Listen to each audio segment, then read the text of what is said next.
બી unpredictable.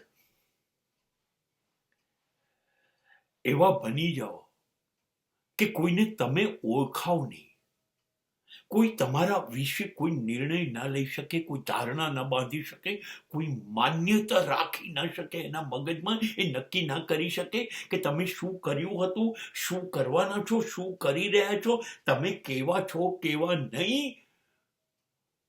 લોકોના મગજમાં રહસ્ય અકબંધ રહેવું જોઈએ, એને ખબર જ ના પડવી જોઈએ.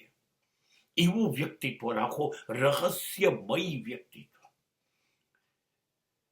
Don't disclose your information to anybody. તમારી વાત, તમારો વિચાર, તમારા વર્તન દ્વારા તમારો બિલકુલ પરિચય લોકોને ના થાય તો સમજજો, સમાજ મૂંઝાઈ જશે, સમાજ ગૂંચવાઈ જશે કે શું કરી રહ્યો છે આ માણસ, આ સમજાતો નથી, બસ જીતી ગયા.